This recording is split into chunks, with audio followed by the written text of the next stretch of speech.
Bonjour tout le monde, et bien voilà, me voilà arrivé à Porto. Alors il est tard ici, hein, il est minuit et demi. Je suis arrivé, l'avion a dû atterrir à 22h30, mais le temps d'arriver en ville avec le métro et ensuite de trouver l'hôtel, bah, et ouais, voilà. Et puis en plus beaucoup discuté avec la réceptionniste déjà, qui est vraiment très sympa, qui m'a montré plein de choses à faire déjà, qui m'a donné plein de documents. Alors j'avais peur au départ d'arriver un petit peu tard parce que la réception ferme à minuit, et puis finalement bon, elle était là et puis elle a pris quand même le temps, et c'était vraiment très chouette. Donc vous n'avez rien vu de cette première journée, c'était pas très intéressant, hein, c'était juste une journée de transport pas intéressante, et puis bien fatigante pour moi. Donc j'attends qu'une chose là, c'est d'aller me coucher. Voilà, et puis on verra demain pour la découverte de la ville. En attendant, salut tout le monde. Hey! Alors après une bonne nuit de sommeil, eh bien, je vais découvrir la ville. C'est parti, je vous emmène avec moi.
Mercredi 2 février, je suis toujours à Porto, et puis ce midi je déguste un plat typique ici de Porto en particulier. Ça s'appelle la francesinha, ça veut dire la petite française.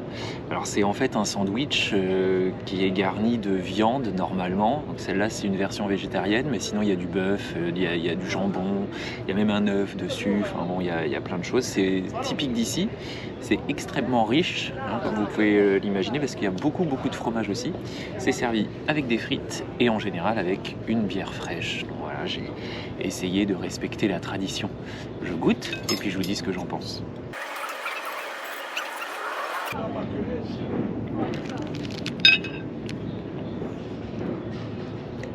C'est pas mal du tout.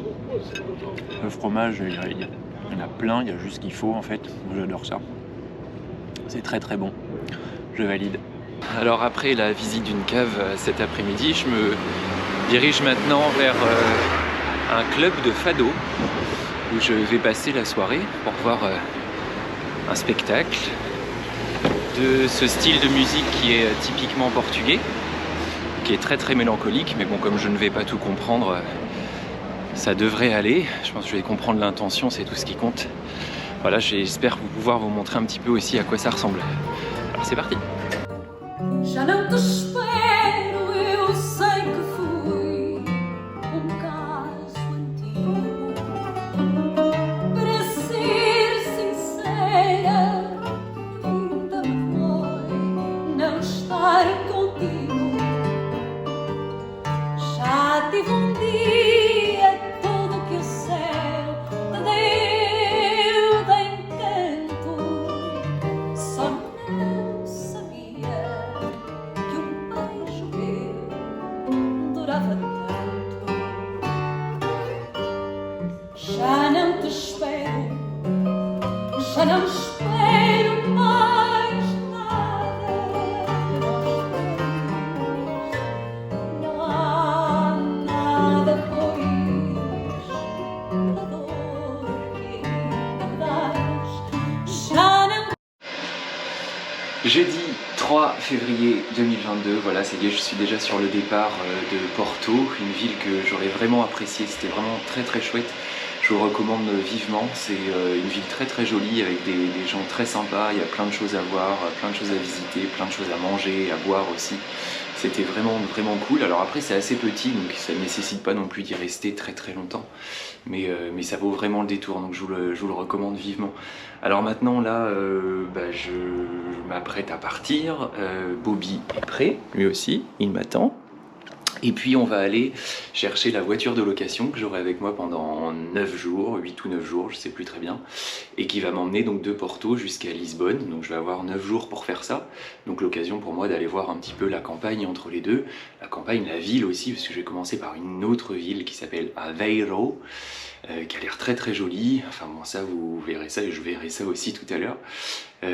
Voilà, je devais aller un petit peu au nord au départ avant de redescendre vers le sud, mais finalement je vais directement dans le sud parce que j'ai pas envie de courir et de perdre un peu de temps. Voilà, j'ai envie de prendre mon temps et de vraiment profiter du moment, donc je préfère aller directement à Aveiro et profiter de cette ville là plutôt que de crapahuter un peu ailleurs et puis finalement pas avoir le temps de visiter cette ville. Voilà pour le programme. Et bien écoutez, la suite c'est maintenant. Et voilà, je suis dans ma voiture, c'est une petite Fiat 500.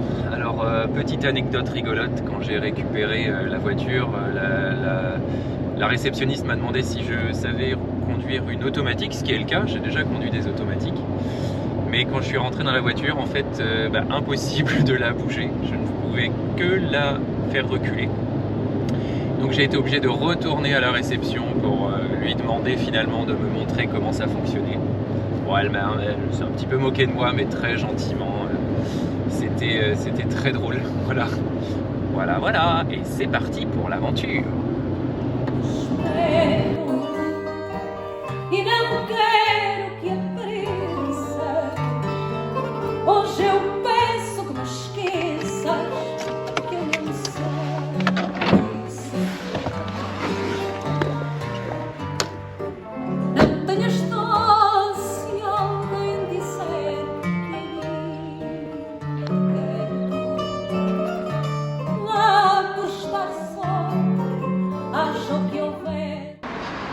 Et voilà, j'ai laissé ma voiture pour partir à pied vers le centre-ville. Je me suis garé juste à l'auberge de jeunesse. Et puis là c'est parti pour la découverte de Aveiro. Il paraît que c'est un petit peu comme Venise, mais une Venise portugaise pour le coup. Et je vais découvrir ça avec vous. Alors comment vous dire ? Au premier abord, j'ai eu une impression assez négative sur cette ville.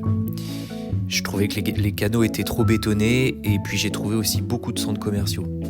Puis finalement, j'ai fini par lui trouver pas mal de charme.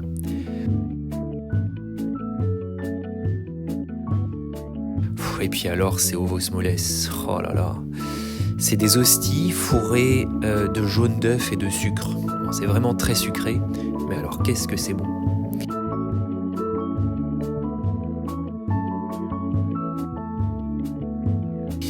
J'ai alors fait quelques recherches sur la ville pour essayer de comprendre pourquoi ces canaux existaient.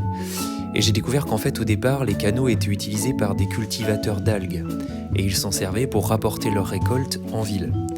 Aujourd'hui, ces mêmes bateaux transportent des touristes, mais ils utilisent toujours les bateaux traditionnels qui étaient alors utilisés à l'époque.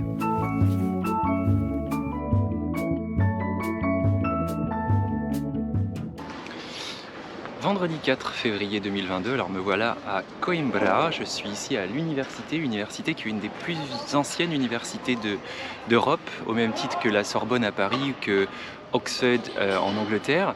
C'est une université qui date de 1290, donc c'est quand même assez ancien. Alors je ne suis pas sûr que les bâtiments datent vraiment de cette époque. En tout cas, la ville, elle, est très vieille aussi, puisque tous les bâtiments, ou presque, datent du 15e siècle. Donc je ne sais pas si vous imaginez, mais voilà, c'est très vieux, c'est très très beau. Bon, rien à envier bien sûr à l'université de Caen, hein, clairement, mais non, c'est vraiment très très beau. Alors le ciel est un peu chargé, j'ai croisé une portugaise tout à l'heure qui a essayé de me parler en portugais. On a réussi à se comprendre quand même, j'aurais préféré ne pas la comprendre parce qu'elle m'a annoncé qu'il allait pleuvoir aujourd'hui. Mais bon, c'est comme ça, j'ai pas trop à me plaindre, je pense que jusque là j'ai été plutôt chanceux quand même sur le temps.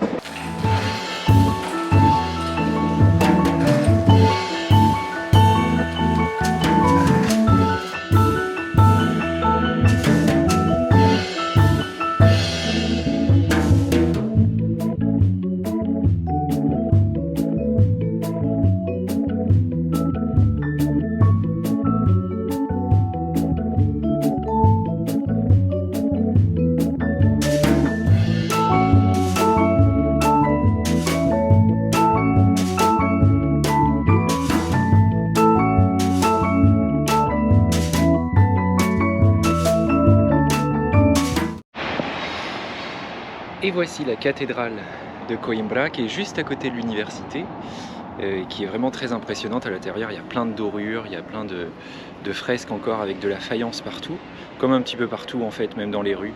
C'est vraiment très très beau.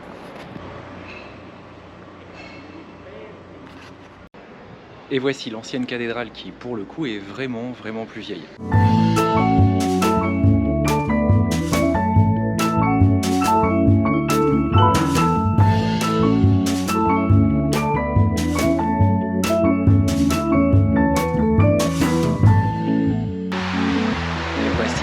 Jardim da Manga.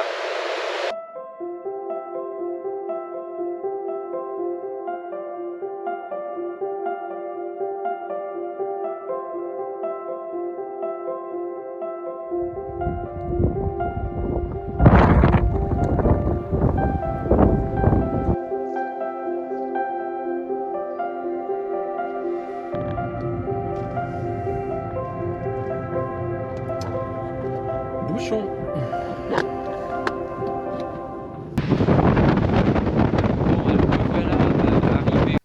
Bon alors comme on n'entend pas du tout ce que je suis en train de dire là, je vais le refaire maintenant. Donc je vous disais que j'étais tout juste arrivé au parc da Estrela, mais qu'en fait il faisait 5 degrés avec un vent glacial et que donc je n'allais pas pouvoir faire de rando comme c'était prévu. Voilà.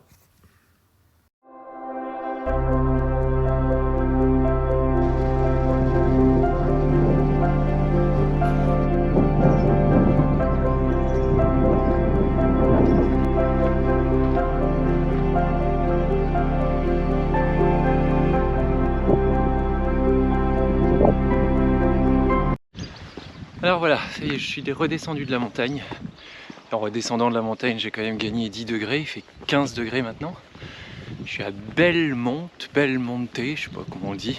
Je suis désolé d'ailleurs pour mon portugais depuis le début. C'est pas vraiment mon truc. Je pensais trouver un truc assez vivant quand même.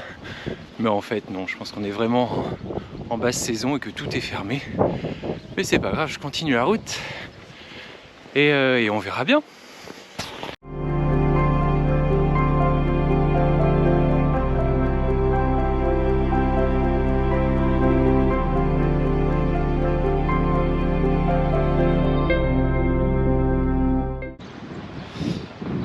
voici à Castelo Branco, c'est le dernier point de passage de la journée d'aujourd'hui, c'est là où je vais dormir ce soir. Pour vous, ça va s'arrêter là pour cette vidéo de cette semaine, parce que oui, on est déjà samedi soir, donc ça veut dire que vous allez voir cette vidéo demain. Donc pour qu'elle puisse être vue demain, il faut que je l'arrête là. Donc je vous remercie déjà de m'avoir suivi, je vous donne rendez-vous la semaine prochaine si ça vous a plu pour suivre ce périple portugais. Moi je vais continuer la visite de la ville, je vous montre quand même avant de vous quitter quelques images, je vais y arriver, de la ville. Et puis je vous donne rendez-vous sinon la semaine prochaine, dimanche prochain. En attendant, portez-vous bien et très bonnes vacances à mes neveux, mes nièces, mes collègues et puis mes élèves aussi. Allez, à bientôt!